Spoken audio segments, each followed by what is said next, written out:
Morning. এখন বাজে 11টার সময় আমরা উঠেছি হচ্ছে 10টায়। আমি ওদিকে উঠে কাজ করছিলাম রান্নাঘরে, তো মেয়ে জাস্ট উঠলো, এবারে সব বিছানা গোছাচ্ছি। কারণ মেয়ে ঘুমিয়ে থাকলে তো কিছু করার নেই।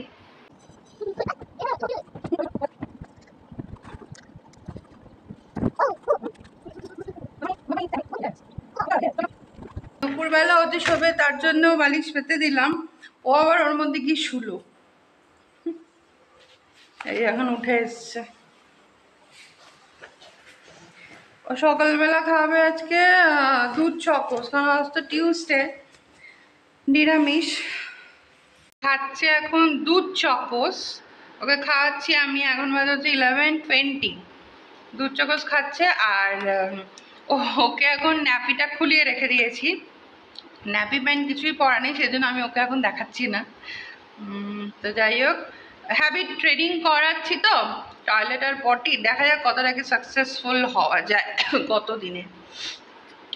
যখন পটি টয়লেট করে নিচ্ছে তখন বলছে পটি হিসু, কিন্তু করার আগে বলতে পারছে না যে পটি হিসু, তাহলে আমি গিয়ে তো ওয়াশরুমে নিয়ে যেতাম, সেটা বলতে পারছে না। করে নেবার পর বলছে যে পটি হিসু। স্নান সবার কমপ্লিট হয়ে গেল, আমারও কমপ্লিট, মেয়েরও কমপ্লিট। এখন না মানে আমি ট্রাই করি সকালে স্নান করার, আর আমার হ্যাবিটও আছে সকালে ঘুম থেকে উঠে স্নান করে পুজো দিয়ে দেওয়ার, কিন্তু কোনো দিন সেটা হয়ে ওঠে না। আমাদের খাওয়া কমপ্লিট হলো। মেয়ের মুসাম্বি জুসও খাওয়া কমপ্লিট হয়ে গেল। কমপ্লিট। আমার রান্নাঘর দেখো, পুরো ক্লিন অ্যান্ড চকাচক। আর পরিষ্কার পরিচ্ছন্ন পছন্দ করি, নোংরা রান্নাঘর, নোংরা ঘরদোর, নোংরা বাথরুম আমার একদম পছন্দ না, আর ভীষণ পিটপিটে। চলো তো এবার মেয়েকে ঘুম পাড়াবো, ওর তো কমপ্লিট সব খাওয়া দাওয়া।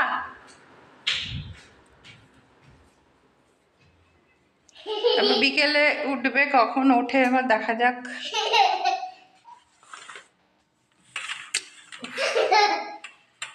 তো এবার ওকে ঘুম পাড়াই নিয়ে গিয়ে জোর করে। মামা কাম।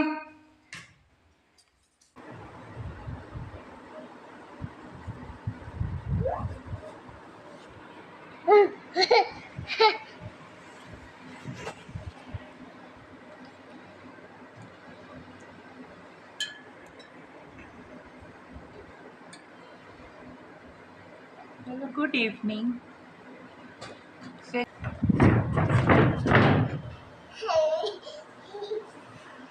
করে দিয়েছে ওর নেত্য, আমি বসে আছি ওর সাথে, ওর নেত্য দেখার জন্যে।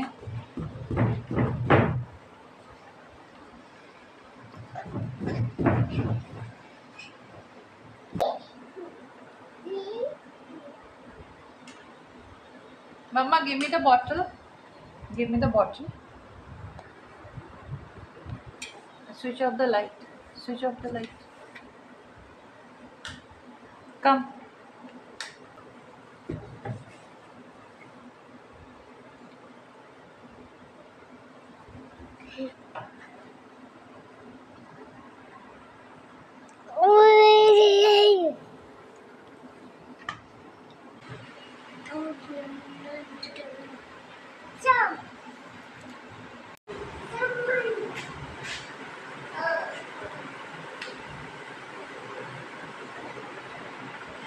নিজে নিজে প্যান্ট করলো।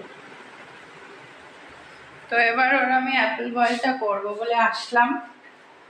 ঘুম থেকে উঠেছে, ঘুম থেকে ওঠার পর থেকে শুরু করেছে আইসক্রিম আইসক্রিম। তোর বাবাকে বললাম আসার সময় আইসক্রিম এনো, কন্টিনিউয়াস আইসক্রিম করে যাচ্ছে। আচ্ছা, তো ওর অ্যাপেল বয়েলটা আমি একটু করে নিই, এখানে রাখি ফোনটা। দেখবে হ্যাঁ ব্যাস, এবার চলে আসলো ফোনটাকে নিতে। কোথায় রাখ?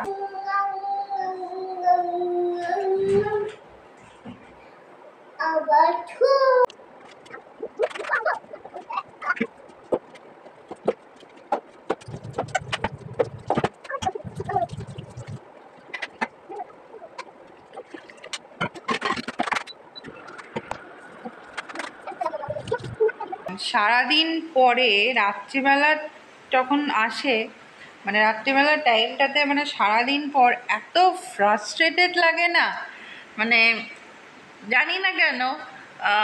এই একভাবে বাচ্চা মানুষ করছি, সামলাচ্ছি, ওর মুডের মতন চলতে হচ্ছে আমাকে স্পেশালি। ওর বাবা তো ছেড়ে দাও, ওর বাবা কতটুকু টাইমই বা থাকে বাড়িতে, তো ওর মুডের ওপর বেস করে আমাকে চলতে হয় ডেলি ডেলি। মানে এই সংসারের কাজ, রান্না বান্না সব কিছু, মানে এইগুলো করতে করতে না at the end of the day আমি এতটা ফ্রাস্ট্রেটেড হয়ে যাই যে আমি বলে বোঝাতে পারবো না কাউকে।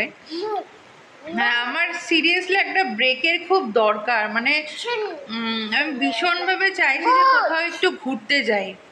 মানে ঘুরতে যাওয়া মানে ওরকম নয় যে আজ গেলাম কাল চলে এলাম। আমি একটা লম্বা মানে মোটামুটি 5-6 দিনের একটা ব্রেক চাই। মানে সব কিছু থেকে আমি একটু বেরিয়ে কোনো একটা এমন জায়গায় যাবো যেখানে আমার কোনো কাজ থাকবে না, কোনো মাইন্ডে কোনো চিন্তা থাকবে না আমাকে এটা করতে হবে ওটা করতে হবে। মানে ওই জিনিসটা আমি ভীষণ চাইছি, নাহলে আমি সিরিয়াসলি আর পারছি না। মানে এতটাই আমার নিজেকে ফ্রাস্ট্রেটেড লাগছে না, দিন দিন যেন আরও ফ্রাস্ট্রেশন বেড়ে যাচ্ছে। তার কারণ হচ্ছে আমরা লাস্ট 2019-এ মরিশাস গিয়েছিলাম। আমি এইভাবে ক্যামেরাটা রাখতেও পারছি না, এখন পেছন থেকে লাইট আসছে আর এখানে আমি একটু হেলান দিয়ে বসে আছি ওই জন্যে। তো আমরা লাস্ট 2019-এ মরিশাস ঘুরতে গিয়েছিলাম। তারপরে 2019 থেকে তারপর তো কোভিড আসলো। কোভিডেও আমরা প্ল্যান করেছিলাম ঘুরতে যাওয়ার, কিন্তু আলটিমেটলি এখানে অনেক টাকা আমাদের লস হয়েছে, তো যাওয়া হলো না, কোভিডের জন্যই হলো না। তারপর 2020-তে 2020-তে আমি প্রেগনেন্ট হলাম। তারপর তো ছেড়েই দাও, তারপর তো ঘুরতে যাওয়ার কোনো প্রশ্নই আসে না। মানে আমার আর আমার হাজব্যান্ডের, আমাদের দুজনের একটা ট্রিপের খুব দরকার। হ্যাঁ, গ্রুপ ট্রিপ একটা হয়েছিল সুন্দরবনে, কিন্তু আমি চাই যে শুধু জাস্ট মানে আমি আমার হাজব্যান্ড একটু টাইম স্পেন্ড করবো। যতই হোক, এটা বললে হয়তো সবাই ভাবে বাবা একা রয়েছে, একা সংসার, তাও ওদের টাইম কাটছে না, সেটা নয়। বাড়িতে হাজব্যান্ড ওয়াইফ অবভিয়াসলি আমরা আছি, কিন্তু তার মানে এই নয় যে আমরা আমাদের লাইফ আলাদাভাবে স্পেন্ড করছি বা কিছু, ওরকম নয়। বাড়িতে আমি আমার কাজে বিজি থাকি, ও আসলে ওর কাজে বিজি হয়ে যায়, আইদার মেয়েকে দেখা বা নিজের ল্যাপটপে কাজ করা, বাইরে অফিস থেকে গেলে অফিসের কাজ, এবার একটা না একটা চলতেই থাকে। তো সেখানে আলাদা করে নিজেদের জন্য টাইম বের করার কোনো স্কোপ হয় না। তো এখন যেহেতু মেয়ে হয়ে গেছে, তো পুরো আমাদের মানে কি হলো, হোয়াট ইজ দ্যাট, তো পুরো আমাদের ধ্যান জ্ঞান এখন পুরো এর ওপরেই রয়েছে। কাজেই এ কি খাবে, এ কি পরবে, এ কি করছে, ও ঘরে গেল কিনা, এই বুঝি এইটা করলো, এই বুঝি ওইটা করলো, এইটা সব সময় বাড়িতে আমাদের দুজনেরই মাথায়, সরি সরি সরি বাড়িতে আমাদের দুজনেরই সবসময় এই জিনিসটাই মাথায় করে। তো আমরা সেই জন্যই চাইছি মানে একটা সব কিছু মাথা থেকে বের করে দিয়ে একটা লম্বা ট্রিপ আমরা ভীষণভাবে করতে চাইছি, যাতে একটু মানে সব কিছু থেকে একটু স্ট্রেস রিলিফ হয়। একটা ট্রিপের ভীষণ দরকার, নাহলে হচ্ছে না। এই যে ব্যাঙ্গালোরে আমরা এসেছি কলকাতা থেকে, এটা এটা আমি এই কথাগুলো আজকে বলছি, এটা শুনলে অনেকে বলবে বাবা কলকাতা থেকে ব্যাঙ্গালোরে গেল, তাও বলে কিনা একটু ঘুরতে যাওয়া দরকার, ঘোরা হয় না। সত্যি তাই, আমরা ব্যাঙ্গালোরে এসেছি মোটামুটি 2.5 বছর হয়ে গেল, কুকা ইয়েস, কিন্তু এখনো অবধি আমরা ব্যাঙ্গালোরেতে কোথাও ঘুরতে যেতে পারিনি। মামা দাঁড়া না, তো এখন অবধি আমরা ব্যাঙ্গালোরের মধ্যেই কোথাও ঘুরতে যেতে পারিনি। গেছি হয়তো কোনো একটা জায়গায় গেছি, এবেলা গেছি ওবেলা চলে এসেছি এইরকম, কিন্তু নট দ্যাট, আমি সেই কথা বলছি না। এই যে আমরা মলে যাই, মলে গিয়ে কেনাকাটা করি, এমন নয় যে মলে ঘুরতে যাবো, ঘুরতে যাচ্ছি। মলে মানুষ ঘুরতে গিয়ে সেটা আলটিমেটলি সেটা ঘোরা হয় না, তার কারণ আমরা মলে যাচ্ছি কিন্তু দরকারে। মলে গিয়ে তো কেনাকাটা করার জন্য যাচ্ছি, কোনো জিনিস দরকার পড়লে, ওটা তো আলটিমেটলি ঘোরা বলে না। যে কোনো কিছু দরকার পড়লো সেই জন্য মলে আমরা গেলাম। ঘোরা কাকে বলে, মানে একটু অনেক দিনের একটা টানা ছুটি, একটা টানা ট্রিপ, সেটাই হচ্ছে আলটিমেট ঘোরা।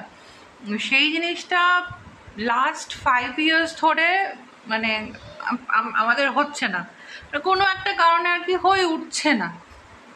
তো মানে সেটাই আর কি বলতে চাইছি যে এতটাই দিন দিন ফ্রাস্ট্রেশন লেভেলটা বেড়ে যাচ্ছে না। মানে কোভিড টাইম থেকে স্টার্ট করে একটা কোভিডের একটা ফ্রাস্ট্রেশন ছিল, যে তখন বাড়ি থেকে বেরোতে পারতাম না, সবসময় ঘরের মধ্যে আটকা। তারপরে আমি প্রেগনেন্ট হলাম, প্রেগনেন্সি পিরিয়ডটা মোটামুটি ঠিক কাটলো, ঘরবন্দিই কাটলো, ঠিক কাটলো। আমার ডেলিভারি টাইমটা ওটা একটা বিশাল বড় একটা ধাক্কা গেছে, যেখানে আমার মানে কি বলবো, সার্ভাইভের চান্স পুরো একদম জিরো ছিল। সেটা একটা বিশাল বড় একটা ধাক্কা। তারপরে ডেলিভারির পরেও যে খুব ভালো কেটেছে তা নয়, ডেলিভারি পরেও অনেক মানে প্রচুর ওষুধ চলেছে আমার, সেটা একটা মেন্টাল একটা প্রেশারের মধ্যে। তারপরে একটা মানে সবথেকে মেন ব্যাপার যেটা আমি ফেস করেছি, ডেলিভারির পর পোস্টপার্টাম ডিপ্রেশনটা আমাকে ভীষণভাবে অ্যাটাক করেছে। মানে কোনো কারণ নেই, কিছু নেই, অকারণে আমি কেঁদে উঠছি। আমি আমার হাজব্যান্ড বসে আছে, আমার হাজব্যান্ড বসে আছে ফোন ঘাঁটছে, আমি বসে আছি, মেয়ে তো তখন একদমই ছোটো, মেয়ে ঘুমোচ্ছে, কোনো কিছু না, আমিও বসে বসে ফোন দেখছি। হঠাৎ ফোন দেখতে দেখতে কেঁদে উঠলাম। আমার হাজব্যান্ড ভাবলো কী হলো রে বাবা, কী হলো? আমি বললাম আমার ভালো লাগছে না, আমি একটু কোথাও যেতে চাই। সেই যে তখন থেকে একটু কোথাও যেতে চাই, কোথাও ঘুরতে যেতে চাই, বাড়িতে ভালো লাগছে না, সেই যে একটা মাথার মধ্যে একটা জিনিস ঢুকলো, এখনও অবধি এই 5 বছরে এখনও অবধি আমরা সেটা করে উঠতে পারলাম না। মানে সেটাই আর কি তোমাদের সাথে শেয়ার করছি, যে ওই তখন থেকে একটা ফ্রাস্ট্রেশন লেভেল এতটাই মানে বেড়ে যাচ্ছে। মেয়ে, ঘর সংসার, মেয়ে, বাচ্চা কাচ্চা সব কিছু ব্যালেন্স করতে করতে না আমাদের যে একটা রিফ্রেশমেন্টের ব্যাপার আছে সেইটা আর হয়ে উঠছে না, সেইটা ওই ব্যালেন্সিংয়ের মধ্যে আর পড়ছে না। মানে খুব দরকার একটা আমাদের একটা আউটিং হওয়ার। জানি না এখন কি হবে, কবে হবে, কিছুই বলতে পারছি না। পুজোর সময় যাব কলকাতা, সেটা তো অ্যাকচুয়াল ঘোরা নয়। আমি বাড়িতে এখন যে জিনিসটা করছি, সকাল থেকে শুরু করে রাত অবধি রান্না করা, ঘর গোছানো, বাচ্চা দেখা, পুজোর সময় বাড়ি গিয়ে আলটিমেটলি সেই জিনিসটাই হবে, কোনো কিছু কমতে কিছু হবে না। বা ওখানে গিয়ে যে কোথাও ঘুরতে যাবো সেটারও উপায় নেই, আমার নেই, কিছু কারণ আছে, রিজনসের জন্য হবে না সেটা। তো এটাই আর কি আমি আমার হাজব্যান্ডকেও বলছিলাম, যে মানুষ দূরে থাকলে মানে বাইরে থাকলে বছরে একবার কি দুবার যদি তাদের বাড়িতে যায়, কেন যায় না, একটু ঘুরতে যায়, একটু চেঞ্জ হয়। আমার সেই উপায়টা নেই। মানে আমার যে থাকবে, তুমি মেয়ে ঠিক আছে, তোমরা ওখানে যাবে, তোমাদের আনন্দ, বসে থাকবে, আমার সেই মানে হবে না। আমার এখন যে খাটনি হচ্ছে, ওখানে গেলে আমার ডবল খাটনি হবে। তার কারণ আমার যে মাদার ইন ল, উনি ফিজিক্যালি একটু প্রবলেম আছে, ওনার ফিট নয়। তো পুরো সব কিছু আমার ঘাড়েই আসবে, সকাল থেকে রাত অবধি। আমি জানি আমি কি ফেস করি। তো যাই হোক, তাই বলছি যে ঘোরা আলটিমেটলি আমাদের কিছুই হবে না, হয়ে উঠছে না। জানি না কবে হবে ঘোরাটা, এই 5 ইয়ার্সে হয়ে উঠলো না, কবে হবে আমি জানি না। মানে একটা না একটা কিছু বাধা আসছেই, যেতে পারছি না। যাই হোক, ছাড়ো, বাদ দাও। তো আজকে হাজব্যান্ড অনেক আগেই চলে এসছে, 6টার সময়, 5টা 6টার সময়, 5:30টা 6টার সময় চলে এসছে। তো আজকে তো প্রেশার ছিল না। আজকে এমনিতে আমার হাজব্যান্ডের অফিস হচ্ছে ছুটি, মানে উইক অফটা ম্যাক্সিমাম সময় আজকের দিনেই নেয়। তো হাজব্যান্ড তাড়াতাড়ি আসলো, আজকে বসে কথাই বলছিলাম আমরা। আর ওবেলা রান্না হয়েছে আমাদের সবজি দিয়ে ডাল ভাত, আর আমি ওটস খেয়েছি, ডাল দিয়ে ওটস। এবেলা রান্না হয়েছে লাউয়ের তরকারি, রুটি। আর লাউয়ের তরকারি রুটি হয়েছে, মেয়েকেও তাই দেবো, মেয়েও তাই খাবে, লাউয়ের তরকারি রুটি, আমরাও তাই খাবো। আর কালকে আপাতত মানে কোনো প্ল্যানিং কিছুই নেই। যদি প্ল্যানিং হয় তো আমাদের হুট করেই কোথাও যাওয়ার হয়ে যাবে, তো তোমরা জানতেই পারবে। তো একটু পরে আমরা ডিনার করবো, আমার রান্না সবই কমপ্লিট, কালকে মেয়ের সবজি কাটাও কমপ্লিট। তো এবারে খেতে যাব, ডিনার করব। আর তো আজকে আমি ভিডিওটা এখানেই এন্ড করছি। ভালো লাগলে লাইক করো, শেয়ার করো, সাবস্ক্রাইব করো। কালকে আসবো আর একটা ভিডিও নিয়ে। ততক্ষণ চলো, বাই, গুড নাইট।